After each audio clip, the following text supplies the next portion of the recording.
Ushicilelo oluvuselele umsindo kunye nokudana ukanti igxekiwe le ndawo ngokuvumela indibano eloluhlobo. Umlawuli wale ndawo ubanjiwe ze wadliwa ama5,000.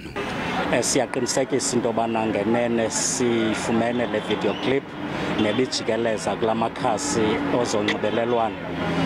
Sithe ke sakuyifumana sabe siqhubeleka ke sisenza uphando lwethu nokuthela sikhokhelela ke kubambeni umrhanelwa nekukholeleka into yobana ke ngumanejala wala ndawo ichaziweyo.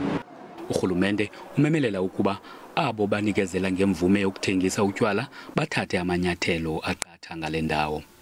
Isixeko saseBuffalo City sikwathembise ukuqinisa inkqubo zaso zokujonga abo baphula umthetho. Emva kubana kuvule into yokuthengwa utywala abantu bathe bhazalala abanemincili iyaxhalabisa ke lento leyo kuba siyabona into bapha emalwandle nakwindawo ngendawo kuyaselwa kuselelwa phandle. Sizamile kuziqoqa indawo ezingapha ku47 kule veki kodwa ke siyayithetha into bana lonto leyo ayonelanga funeka sibe ngathi siyaqinisekisa ba sizama bangqwabalala apha ebophulweni kwemithetho kanye regulations the COVID-19 ikakhulu law enforcement law enforcement agencies ekuzizona ke kufuneka into bana siqiniseke ba zithatha amanyathelo.